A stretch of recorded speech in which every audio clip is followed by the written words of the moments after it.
The golf cart rolled up silently, bringing with it a rage that splintered my window and threatened my life.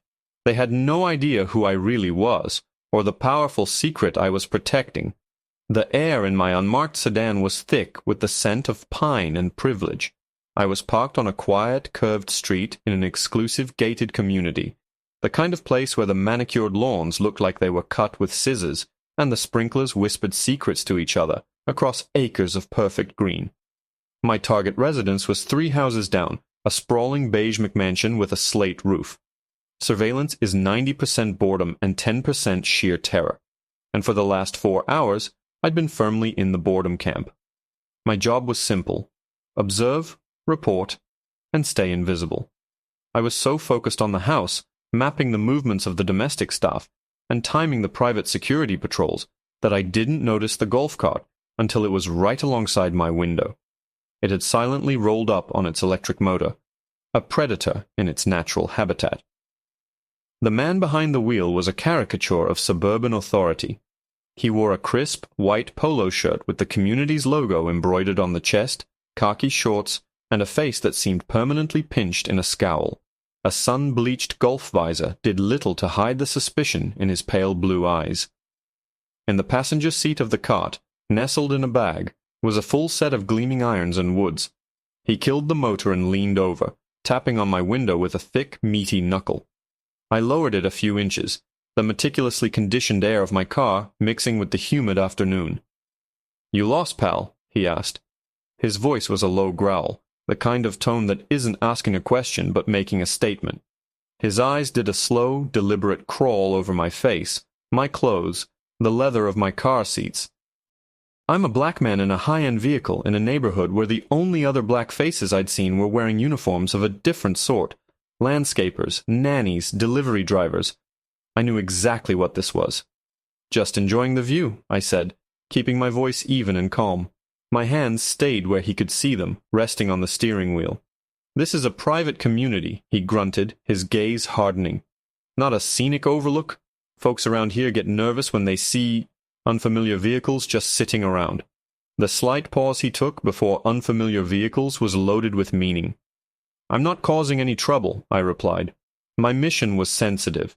The man I was assigned to protect was arriving in 2 days, and the last thing I needed was to create a local incident report that might flag our presence. Blowing my cover over a power-tripping security guard was not an option. He wasn't satisfied.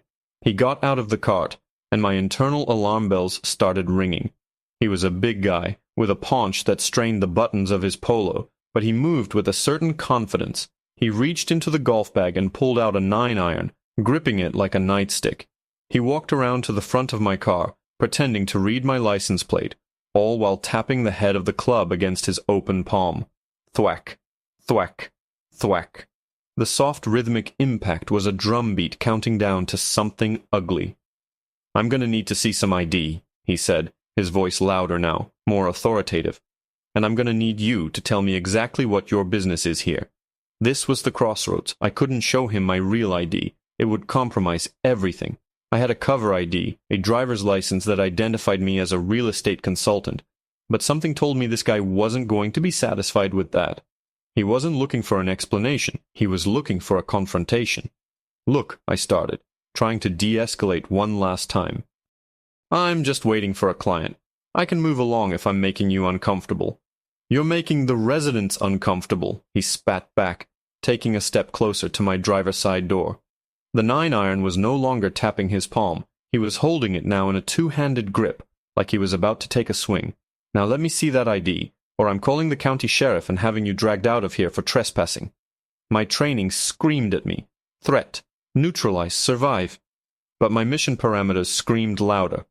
Observe. Do not engage. Do not compromise the operation. I made a split-second decision. I'd give him the cover ID. It was a risk, but it was better than the alternative. All right. Take it easy," I said, raising my left hand in a placating gesture. "It's in my wallet. I'm reaching for it now." Slowly. I moved my right hand, telegraphing the motion, dipping it into my inner jacket pocket where I kept my wallet. But his eyes weren't on my hand. They were on my face, filled with a cocktail of rage and righteousness.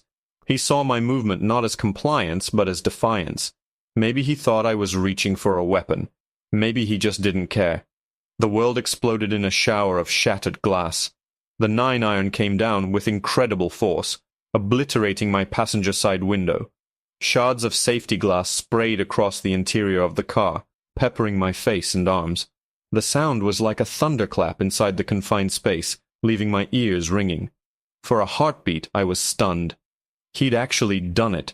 Before I could even process the first attack, he was moving. He rounded the hood of my car, his face a mask of pure rage. He wasn't stopping.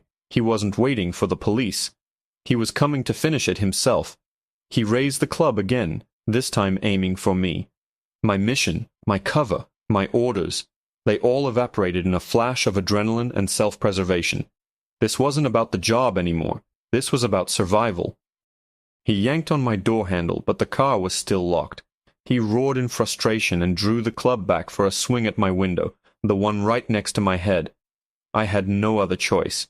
Compromise the mission or end up in a morgue. The decision was made. As he pulled the club back, I hit the unlock button and kicked the door outward, smashing it into his legs. He stumbled back, surprised but not deterred. He ripped the door fully open, his face just inches from mine, the golf club raised high for a final, decisive swing.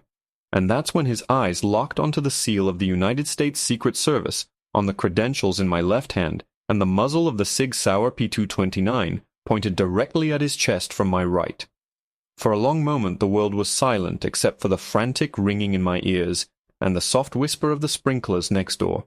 The man's face, which had been a mask of contorted rage, seemed to melt. The color drained from it, leaving a pasty, slack-jawed caricature of the aggressor who had stood there a second before.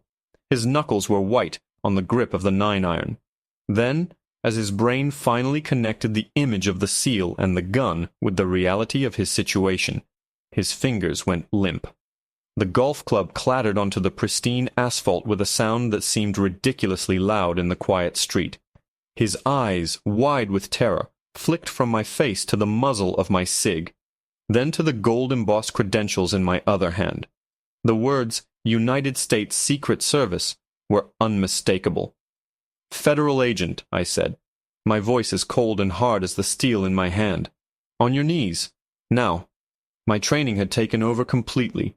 The anger, the humiliation, the sting of glass on my skin, it was all packed away into a neat little box in the back of my mind. In this moment he wasn't a racist bully.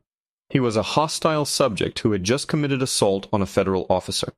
He was a threat to be neutralized. He didn't move. He was frozen, a statue of stupid mistakes. I said, "On your knees." My voice cracked through the suburban tranquility like a gunshot. "Hands laced behind your head. Do it now or I will put you down." That got him moving. He stumbled backward, his legs clumsy, and dropped to his knees on the hot pavement. His khaki shorts would be filthy, but I figured that was the least of his problems. He laced his thick fingers behind his head, his whole body trembling. I didn't know," he stammered, his voice a pathetic squeak. I'm an off-duty cop. County Sheriff's Department. I thought you were a burglar." An off-duty cop. Of course he was. It explained the unearned confidence, the immediate escalation to violence. He wasn't just some power-tripping security guard. He was a man used to wielding authority who couldn't stomach seeing me in his neighborhood. I kept my weapon trained on his center mass. "You thought a burglar sits in a late-model sedan in broad daylight. You assaulted me, destroyed my vehicle, and threatened my life. Your thoughts don't matter right now. Shut your mouth." I reached for my radio with my left hand, never taking my eyes or my gun off him. I needed to call this in. To my supervisor, to our local field office. This was now a compromised operation. The scene was contaminated. Just as I was about to key the mic, I heard it. A distant but rapidly approaching siren. My blood ran cold. He called it in before he came at me. He must have. He was planning on having backup to watch him drag me out of the car. And now they were arriving to a scene that looked, to the untrained eye, like the exact opposite of what it was. A black man holding a gun on a white cop. 2 county sheriff cruisers came screaming around the corner, tires squealing as they fishtailed to a stop, boxing my sedan in. Doors flew open and 2 uniformed officers took cover behind their vehicles, their own service weapons drawn and pointed directly at me. "Drop the weapon! Get on the ground! Now!" one of them bellowed through a loudspeaker.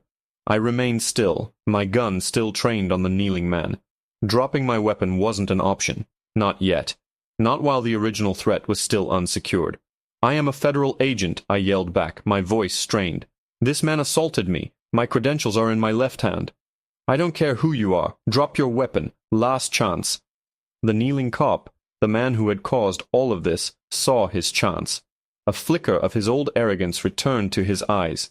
"He's lying," he screamed at his buddies. "He's the one who attacked me. Help me." The 2 officers exchanged a look. I saw the calculation in their eyes, the snap judgment being made. They saw one of their own, a white man in khakis, on his knees. And they saw me, a black man in a suit, holding a gun. Their choice was already made. Their barrels steadied, fingers tightening on their triggers. I was caught in an impossible triangle of flashing lights, drawn weapons, and ingrained prejudice. My SIG was pointed at the man who tried to cave my skull in, and 2 other guns were pointed at me, ready to finish the job for him. The world narrowed to the sights of my pistol, and the 2 barrels pointed back at me. It was a standoff born of assumption and prejudice, a deadly equation I had a few seconds to solve. Dropping my weapon meant trusting my life to men who had already judged me guilty. Keeping it raised meant they would almost certainly open fire. "Badge number 7 for ye," the kneeling cop shrieked, playing his trump card. "I'm Deputy Frank Miller. He pulled a gun on me." My mind was racing, sifting through protocols, tactical options, survival instincts. There was only one move left. It was a Hail Mary, a complete violation of every rule about maintaining a low profile, but my life was on the line. "Secret Service," I roared, pitching my voice to carry over the sirens. "Supervisory Special Agent Reed. My principal is the Secretary of the Treasury. This is a PPD, a presidentially protected detail. This location is now under federal jurisdiction. Stand down or you will be charged with obstructing a federal operation." The silence that followed was deafening. The 2 officers froze, their fingers hovering over their triggers. The words "Secret Service" and "Secretary of the Treasury" hung in the air like a physical barrier. Cops understand chain of command. They understand jurisdiction. And the Secret Service trumps a county sheriff every day of the week.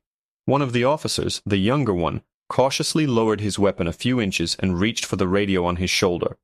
"Dispatch, we have a man on scene claiming to be Secret Service, advising this is a federal detail." Deputy Miller's face fell. The cavalry hadn't ridden in to save him. They'd just been told they were trespassing on federal ground. The arrogance that had briefly returned to his eyes was replaced by the dawning, horrific realization of just how badly he had screwed up. Within minutes, the street was swarming. Black SUVs with government plates materialized out of nowhere, my team responding to the chaos. Men and women in dark suits and earpieces emerged, creating a perimeter, their professionalism a stark contrast to the sloppy aggression of the county cops. My direct supervisor, a stoic man named Carlson, strode onto the scene, his face like thunder. He took in the scene in an instant. My shattered window, the golf club on the pavement, the kneeling deputy, and the 2 baffled local cops. He walked over to me, his eyes scanning me for injuries. "Agent Reed, are you harmed?" he asked, his voice low and steady. "Negative, sir." "Subject is secured," I replied, finally lowering my weapon as 2 of my fellow agents took over, cuffing a now whimpering Deputy Miller. Carlson turned to the senior county officer. "Your deputy has just assaulted a federal officer, interfered with a protective detail for the 4th person in the line of presidential succession, and nearly created a blue-on-blue incident that would have made national headlines. Your department has a very big problem." The officer looked like he wanted the manicured lawn to open up and swallow him whole. The aftermath was a blur of paperwork, formal statements, and quiet fury from my superiors. The secretary's visit was postponed, the entire operation compromised because one man couldn't stand the sight of my skin color in his perfect little world. I saw Frank Miller one last time, a week later. He wasn't in his crisp polo shirt anymore. He was in a rumpled suit, sitting across a polished table in the U.S. Attorney's office. His lawyer was whispering frantically in his ear, but Miller wasn't listening. He just stared at me, his face a hollow mask of regret. He was stripped of his badge, facing federal charges, his career and reputation in ashes. He had swung his golf club like a king in his castle, only to find out he'd tried to take a swing at the entire United States government. I was reassigned to a different detail, far from that quiet, privileged street. But sometimes, when I'm on a boring stretch of surveillance, I think about him. I think about the moment his rage-filled eyes saw my credentials and the cold steel of my pistol. It wasn't justice that stopped him. It wasn't a sudden recognition of my humanity. It was the sudden, shocking realization that I had more power than he did. He didn't stop because he realized he was attacking a man. He stopped because he realized he was attacking an agent. And in this country, for a man who looks like me, sometimes that's the only thing that makes a difference.